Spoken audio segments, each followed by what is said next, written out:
That's high enough. And that is an ice cream bucket. Okay. Now, start over. Hello, everyone. To most people, this book might seem real silly, but to me, it's very serious. In kindergarten, there was this boy that I had a crush on. He was so different from most of the boys in my neighborhood. He was always polite to everyone, especially to the teachers and older people. If they were older than him, he was polite. As I had been taught to be. I thought I was taught that was very important, to respect your elders, even if you didn't know them, and more especially if you did. He seemed to have many of the same qualities that my family had tried to teach me, and I was trying to learn and behave by them. So anyway, his name was Philip, and I didn't, of course, know how to spell Philip properly, but I was writing his name down on a piece of paper for something I don't remember. It was a long time ago. And I wrote F-I-L-I-P.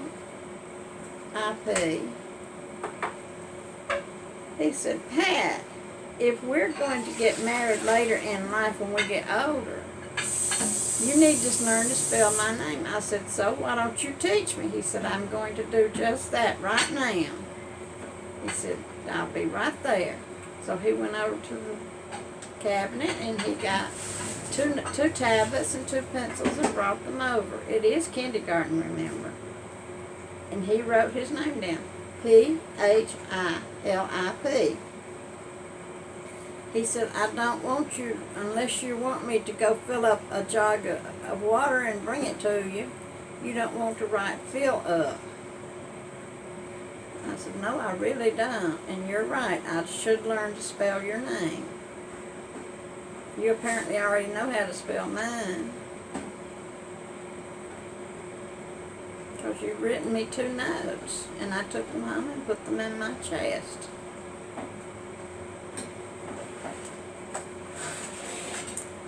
So he sat down beside me, and letter by letter, he taught me how to spell his name correctly. He did a good job. He wasn't impatient. He was very polite. And his mother came to the school to visit, and she was a lovely lady. Not beautiful, but she was really nice. She was nice to the teacher, to the children. And she asked if there was something that she could do that would help the classroom as a whole. They said, we get hungry. She said, I can imagine you get hungry, but you have lunch here, don't you?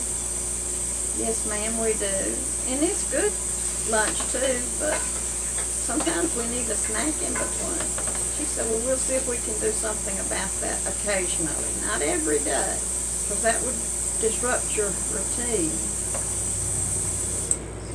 That made sense. Thank you.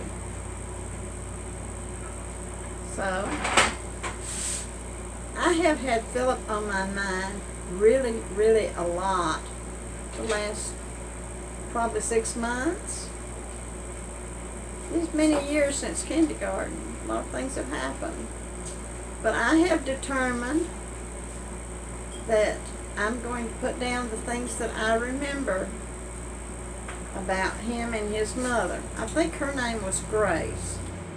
Mother said, well, at least she has a gracious name to start her new part of life, because she's marrying a count, and she's going to be very busy doing gracious things and being the lady of the manor, because his property has been in his family over 200 years. And she said that I need to come over there and start learning things, not wait until we are old enough to get married, but start learning now, so I will be comfortable with being lady of the manor and know when to take over what's going on, or just to let the house attendants take care of things as they've done for 200 years, or if I need to step in and put my point on it.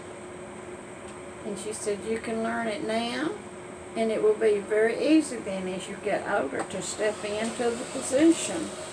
And I want you to be very comfortable with it. Because you and Philip are going to be married for a long time, and you're going to have a lot to do to keep things going.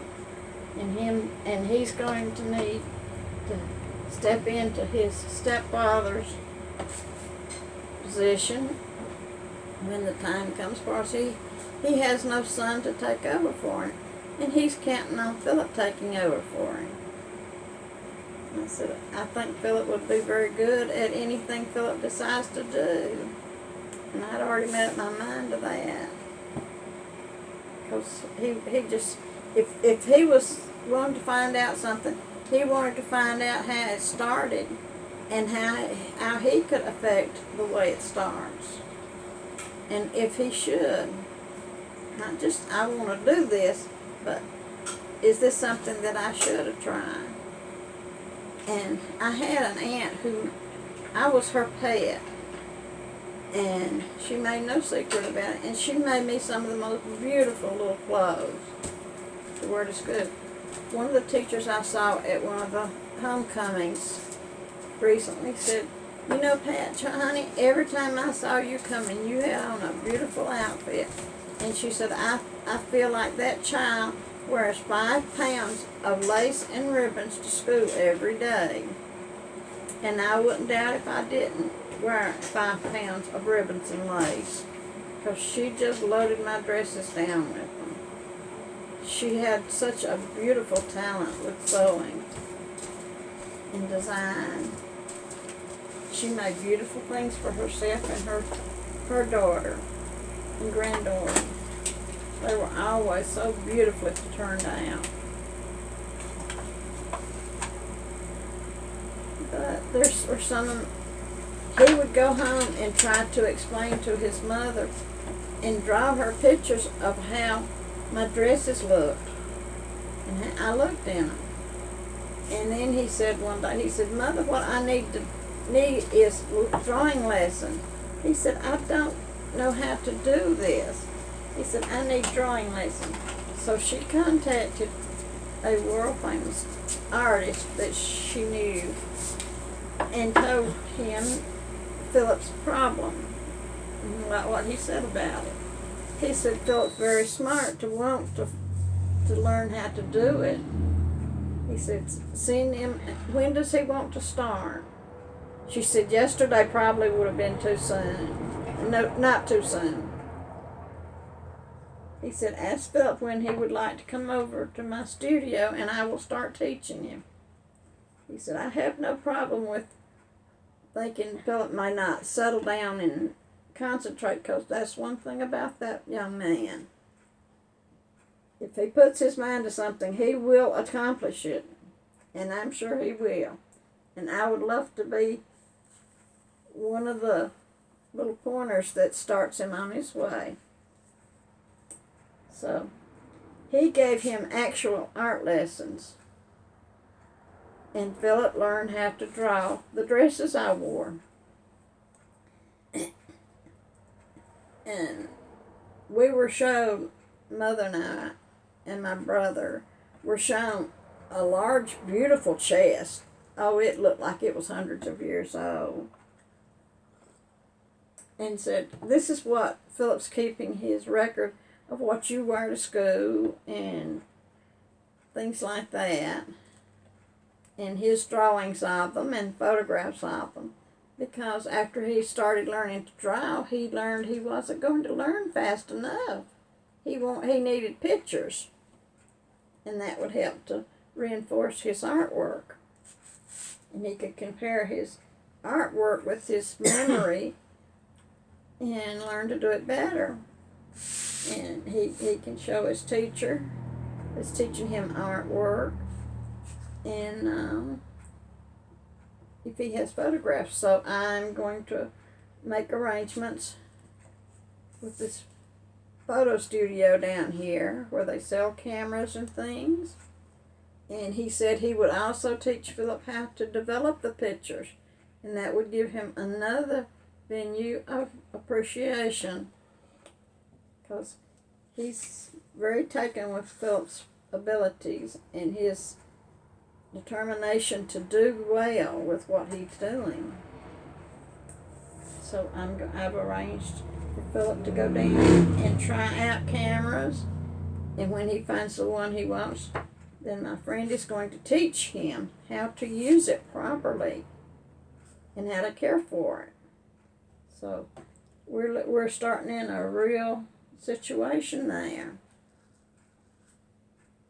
His mother was all for anything Philip wanted to learn to do.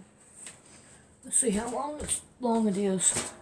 She said he's not going to have time to do drugs and get in trouble. He's going to have too many things to do.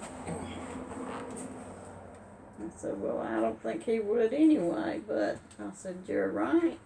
Give him work to do that he's interested in, and he's interested in it. I think you're both very intelligent. Man, it's a 6-year-old kid telling her. But at any rate, she knew I appreciated it, and I wasn't going to do anything to keep it from happening, you know. I was going to encourage him, because that's what I had done all along, encourage him along the lines that his mother wanted him to go in.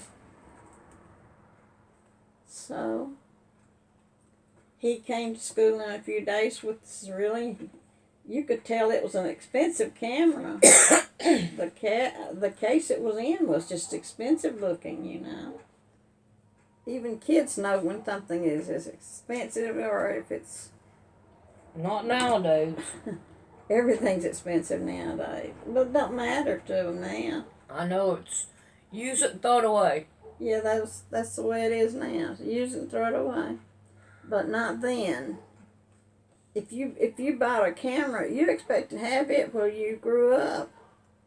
You might have replaced it with a newer model or something, but you wouldn't have thrown the old one away. You would have taught your children to use it if you have children by then. Or one of the children in the family, you would have taught them to use it. I heard it's about 15 minutes long. Okay, is that enough? Yeah, is that enough for you? So, you can anyway, throw one more in okay. there. I think the way I'm going to try to contact him, and I'm trying to write a letter now and put down who I'm writing it to and what I can remember about him and his mother. I think her name was Grace. Mother is deceased now. Our mother would be for sure to remember her name. Oh, no, Grandma's mind wasn't all there. It went, but it came back. She was remembering things that we did in kindergarten and things like that. And she remembered a lot of the conversations we all had at their house. Well, I know you said something about you was wanting to get in contact with Oprah Winfrey. Oh. Somebody told me, said, this is the kind of things Oprah Winfrey show does. Well, she ain't gonna do no such thing. I believe if I got word to Philip and he still remembered me and wanted to get in touch with me, he would come here and see me. He would make arrangements to take me home with him, if that was his wishes. He wouldn't just sit around doing nothing. But I'm thinking what I can do is arrange to go to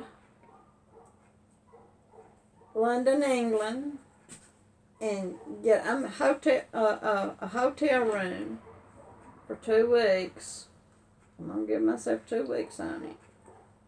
And go to the House of Lords. I think that is what they call where the Queen's people who do her bidding gather to make plans on what they need to do next to please the Queen. Because that is the priority of their lives is the Queen's wishes. And she's apparently a nice lady. She's not unreasonable in her wants, but she does expect people to do a good job for her. And if I were in that position, I would need people that I could depend on. That's for sure. So I expect she does too. But I think that's where the camps and people that work for the Queen go to make plans on what to do to bring the Queen's wishes to a point. You're looking for the word fruition.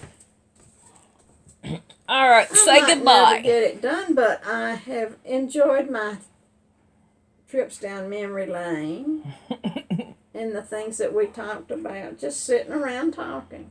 His mother bought a big house real close to where I lived at the time. But when she married a count, she went back to London, England. All right, we're going to call it quits here. If I don't, I won't be able to get it up.